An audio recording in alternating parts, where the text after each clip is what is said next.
Hello, my name is Lars Drødgaard. I come from the International Center Against Abuse of Covert Technologies, and I'm very honored that I have been given a chance to interview Mr. Barrie Trowera, together with my fellow Danish citizen, Mr. Stephen Bell. My pleasure. Maybe you could introduce yourself. Yeah, I'll tell you how I came into this.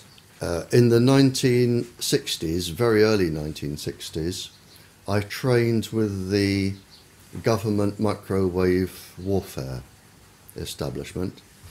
I looked at all aspects of microwave warfare, and when I finished my time in the military, because I had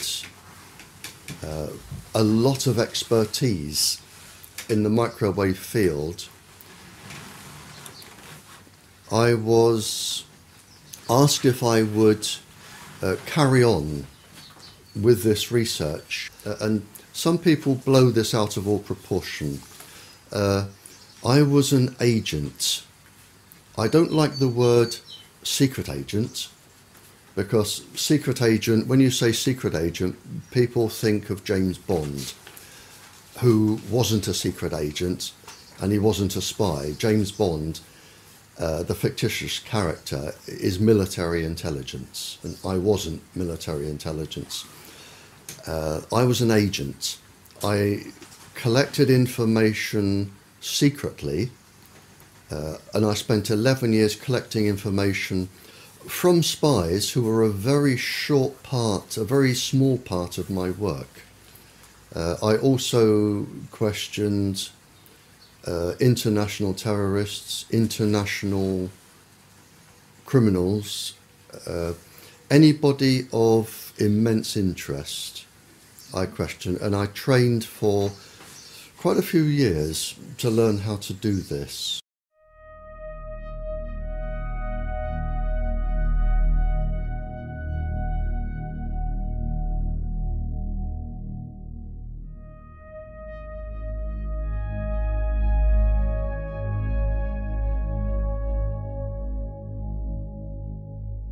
They found that there was an unusual number of breast cancers, childhood leukemias, other cancers, and they couldn't work out why.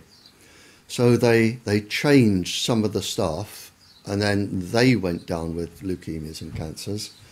And again they changed the staff, and then they looked into this and found they were being microwaved. And this is where the United States became a little bit naughty. They decided to keep this quiet. The Americans used their own people as initial guinea pigs to develop their own weapons. And then when it was discovered what was going on, initially there was a denial that you always get. Then there was a cover-up report, and finally a very renowned professor, I think he has about 18 professorships, John Goldsmith, he wrote the definitive proper report and found that low-level microwaves were causing an enormous amount of cancers and leukemias and ill effects. And by then, everybody was leaping onto the microwaves as stealth weapons, and they go from there, which was the 50s, right up to and including the present day.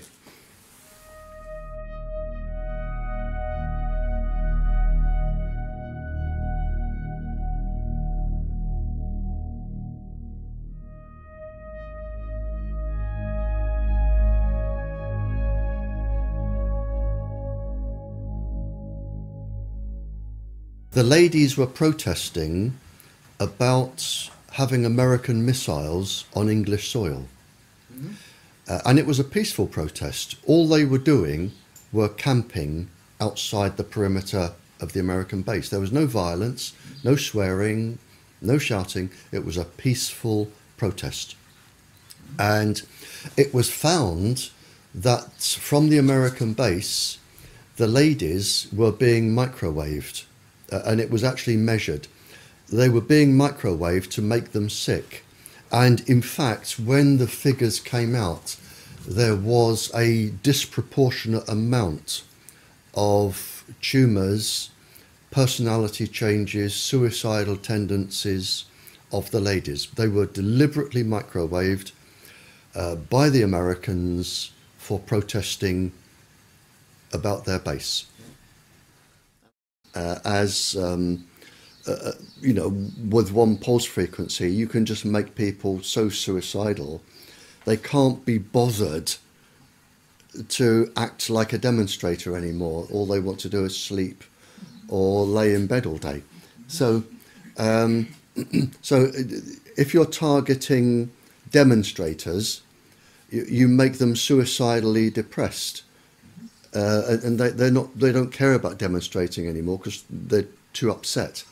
Whereas if you want to cause a specific psychiatric illness, you would have an infrared device that followed the person, and you would link it to a pencil-thin microwave source, so the microwave beam would always target a specific gland or a specific part of the brain or an eye or a heart. So you would have them being targeted. They can cause insanity, and it was an experiment. One of the experiments was to take an ordinary sane person, cause insanity, and have a psychiatrist who was unknown to everybody diagnose schizophrenia or paranoia or a psychiatric illness. That was a successful outcome, and the person would spend the rest of their life in an asylum in misery, but to the government scientists that was a success. Was the guinea pig locked up? Oh yeah. I mean, humans. The difference between humans are like guinea pigs. If they want to experiment on you, by the thousand they will, and you can be driven to insanity and death, and you just become a tick in a box, without any so much as a feeling. Yeah, and this is what they do, and this is why they are above the law.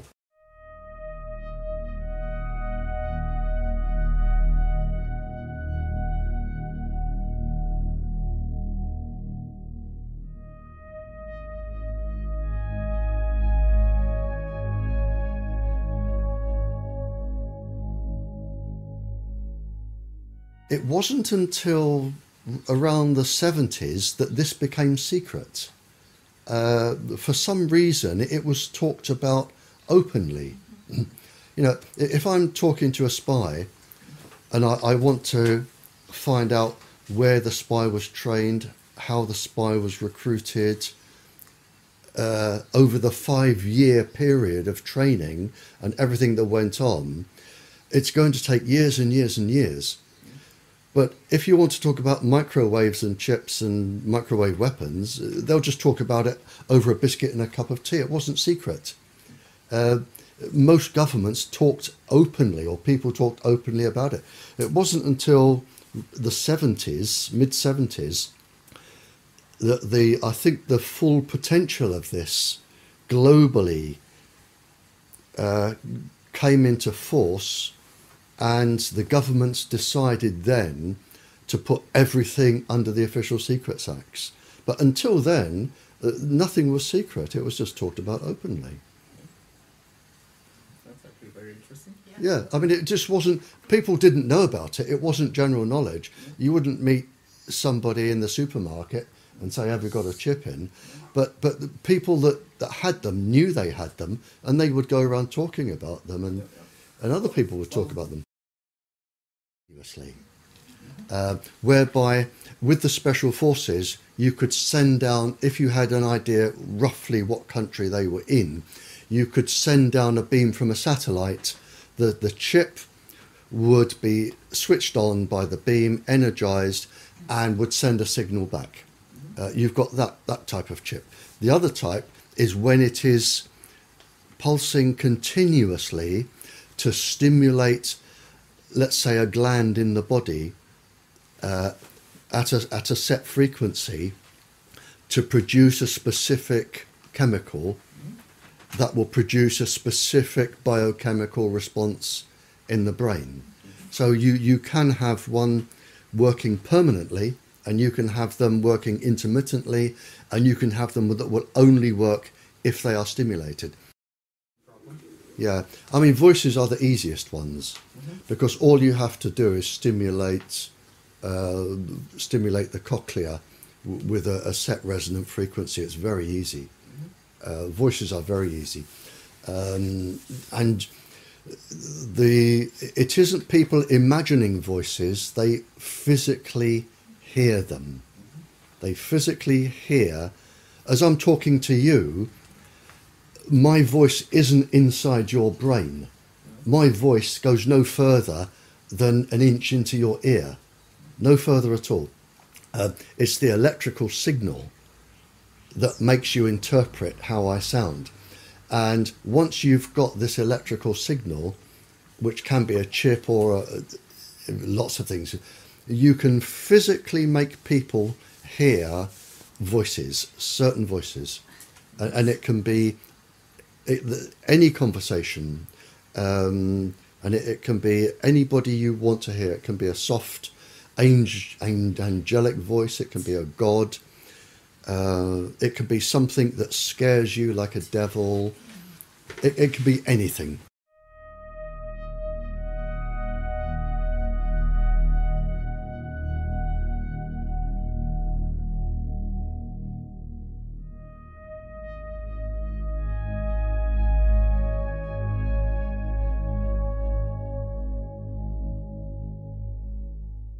Fair enough. So I was there. I went into the back of a big black car, and it took me off in the dark, and then underneath a huge building in the dark. And I was suddenly thinking, well, hang on, this could be a bullet in the back of the head time. I'm getting uncomfortable here. But he took me out and took me to a room, and he said, I'm an international scientist. He said, and something is really, really worrying me, and I have to tell somebody who can tell the world. Now, I actually knew what he told me, I knew was going on anyway, because it had been discussed in other countries. But he said, it is now possible to genetically change bacteriums and virus, genetically change them. What has been developed now is if bacterium, they can lay, and yeasts, they can lay in the soil for hundreds of years in a dormant stage.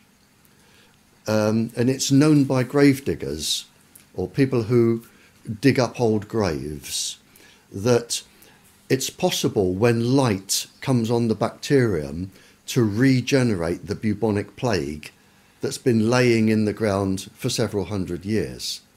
It only wants that particular frequency, and bang, it's active again. You don't need more than 2 brain cells to work out where you go from here. Viruses are neither dead nor alive. They inhabit hosts. If I put a virus inside a dormant bacteria that I know I can spring to life, I go to Norway on a holiday, or Denmark, or Sweden, I just spread the virus around the forests with the dormant bacteria, and I come back. And I can wait, if I like, 100 years, 200 years, or 2 hours. Makes no difference to me. And then all I have to do with HAARP or a similar device is put the frequency, the microwave frequency, off the ionosphere, down onto Norway. Whenever I feel like it, the virus will spring to life because their host has sprung to life. This is where we are. So countries can now, just by introducing bacteriums and viruses and whatever, they can totally devastate the economic possibilities of another country. But doesn't that mean that we are in a new Cold War and that the entire military is obsolete? Oh, you're absolutely right. We are in a new Cold War. And this is why countries are developing this. I mean, really developing this. And this is why all of the microwave transmitters are going up everywhere. Because somebody, if they wanted to, could use them for other effects. The system is up and running.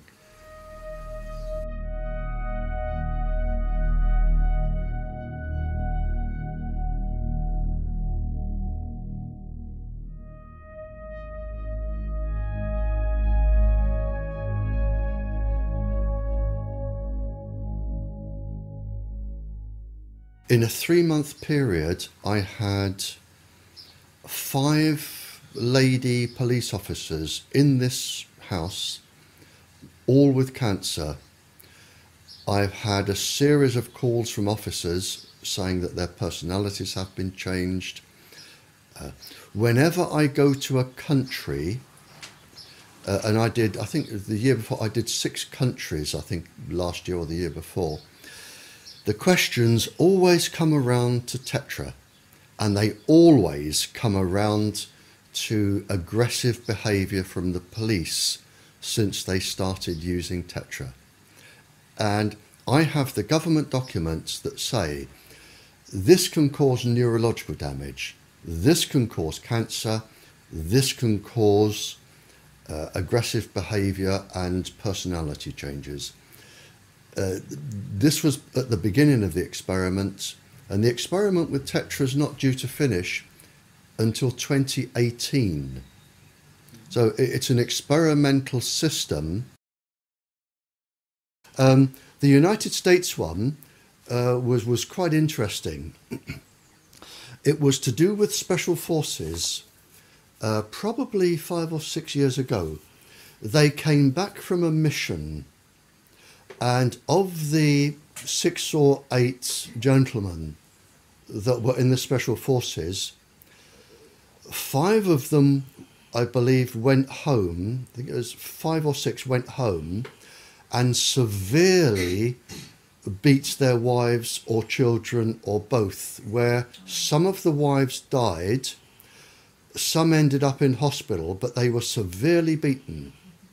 And it was believed that the communications apparatus they were using was in training the brain and stimulating violence.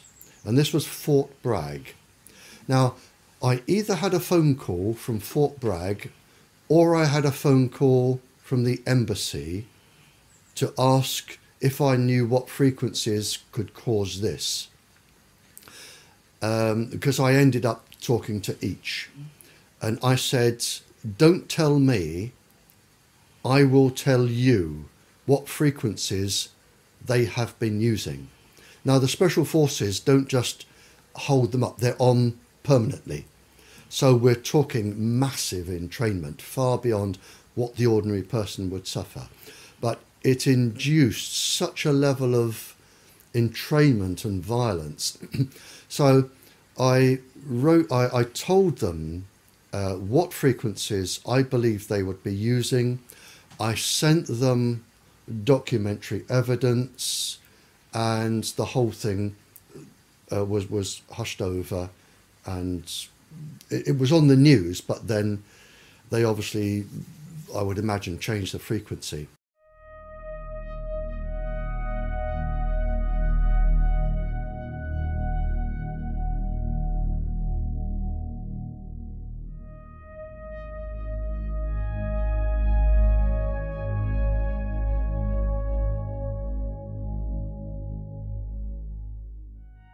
It's been shown that a child using a cell phone, just an ordinary school child,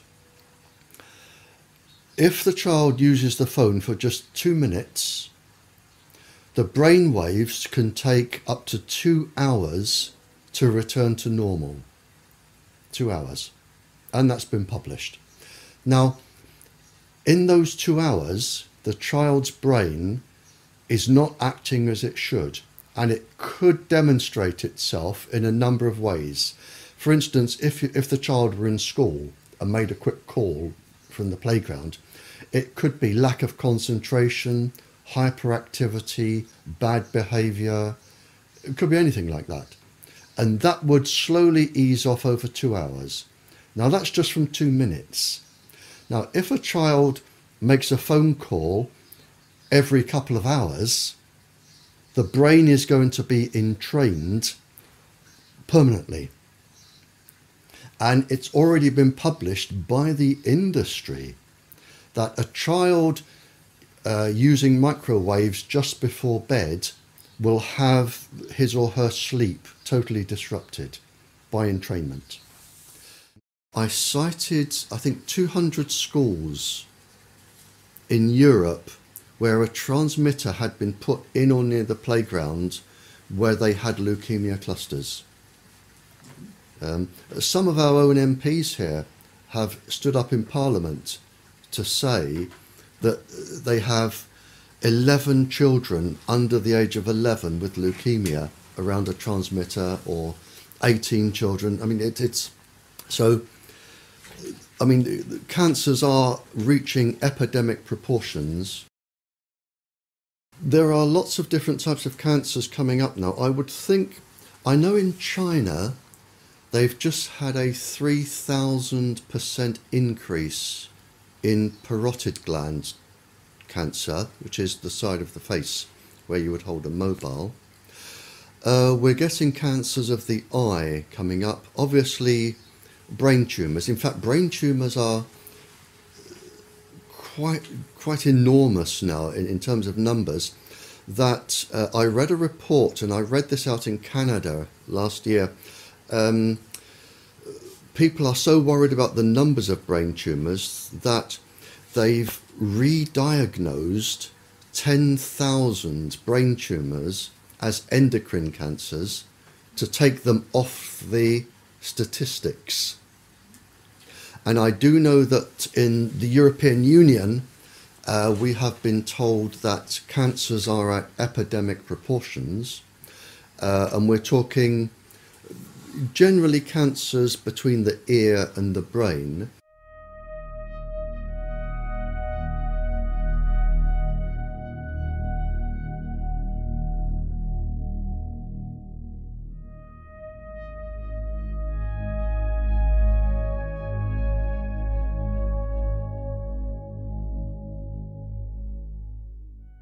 Years ago, our government said to its scientists, when it comes to microwaves, you will only talk about things to do with heat, and that is it.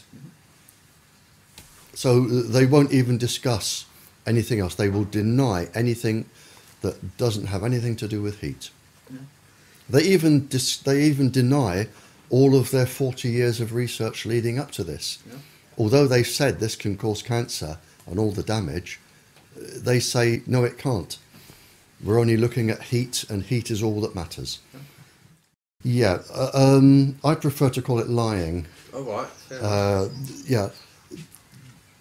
I think I've never known so many liars in my life as what is coming out now from the government.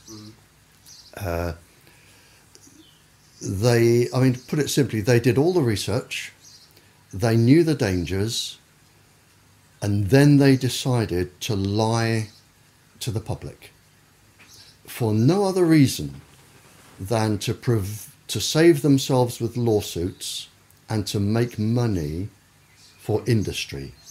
And that's written down, and I've got that written down. Okay. So for the last 40 years, the government, the English government, has been lying to the people. And the American government, the Canadian, the Australian, they have been lying. They have been lying to protect industry, protect their profits, to protect themselves from lawsuits. So they are really just liars, and it's provable. I made a statement in Birmingham, in this country, probably 15 years ago, and I haven't changed it since. And I've said that I believe that this industry and the part of the government which is encouraging them will be responsible for more civilian deaths and suffering than all the terrorist groups in the world ever. And with the growth of the industry over the last 15 years, I would say now that these people are probably going to cause more death and suffering than the entire Second World War. And is that genocide? Yes, without a shadow of a doubt. And are they going to get away with it? Yes, because they are untouchable. They are outside the law. Who is actually behind those decisions? Is this sanctioned by the WHO? Sanctioned by the World Health Organization, without a shadow of a doubt. It is the same people. It's the same people sit on the ICNIRP certificate. They sit on our government's Health Protection Agency, sit on the World Health Organization. It's the same people. It's the same people. There's probably no more than 20 of them. But yes, they are going to, in my opinion, commit the worst genocide this planet has ever known. Not just people, but animals, plants. They are probably going to cause more destruction than a global war. And in several hundred years' time, people will look back, whoever survives, and look at what we try to do to stop them.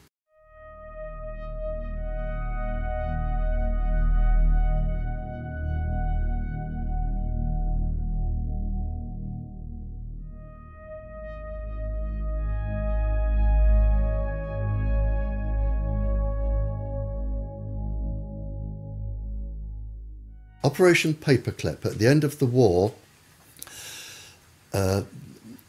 the scientists were pardoned, most of them. They were pardoned for all of the people they had killed, experimented on. They were given new identities, mostly in the United States. They were given new identities, lived an ordinary civilian life, very well paid, and they went to work in laboratories for the American government. And they handed over all of their research, and this is where it came from. And this was the basis of all of this, Operation Paperclip. If they could catch somebody and keep their name secret, that was Operation Paperclip, and they took them back. They took them back and they kept them. They used all of their resources, and there was a lot of scientists. They used all of their resources, and that was the basis of the mind control, the drugs, and everything else. I do know one experiment, just to give you some examples. I know that they found that with one of the subheadings was the microwaves on pregnant women, and they found that they could cause a 57.7 increase in miscarriages in pregnant women, which is just one experiment, you know. So what you're actually doing is killing 57% of all the children. Again, mixing microwaves or electromagnetic waves with LSD, lysergic acid, on 4-year-olds. they just experimented on people causing any amount of suffering to the point of death. And if people ended up in metal cages or stone boxes for the rest of their lives, that was the way it was going to be, because they were allowed to be experimented on. But as I say, there is no boundary. There is nothing which, to me, is too low. I mean, if you're going to attack a uterus in a child, you can't get much lower. And this is what they were all about. At the end of the Second World War, a committee was formed by all of the Western Allies, the United States and Russia. And it was called the Nuremberg Treaty. And the Nuremberg Treaty was agreed by all the countries from the end of the Second World War. It was set up to stop people like Joseph Mengele, the Doctor of Death, in Bergen-Belsen concentration camp, where he experimented on twins. And they, from the Japanese torturing the American and the British and the European soldiers, the Germans experimenting, the Nuremberg Treaty was set up, and it's very defined and very succinct.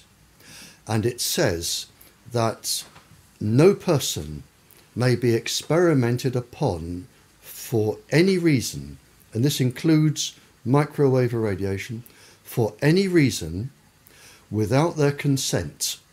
And before they give their consent, they must have full knowledge of the length of the experiment, the outcomes, any potential dangers, any potential ill healths. It must be fully understood and explained, and they must give individual consent. And this includes TETRA, which is an experiment that's going on until 2018 to look for cancer and brain damage. So everybody using TETRA is actually breaking the law, the people organising them. So that was set up. So experiments on people, service personnel, the police officers with TETRA, microwaves, it is all illegal according to the Nuremberg Treaty. As far as I know, the Nuremberg Code and the Nuremberg Treaty was created after the Nuremberg trials. Right, yep. And in the Nuremberg trials, there was a specific trial called the doctors' trials. Yep. Do you recall the sentencing of those trials? They were hanged. Yeah. Oh, and I've written it. I've written it in my papers, and I've said it on air in the radio. In fact, I said it, I was on international radio. It went out to 95 countries 2 Sundays ago. And I said, scientists at the end of the war were hanged for what scientists today are doing and getting away with. Absolutely, yep. Sentences you to death by hanging at such time and place as higher authority may direct.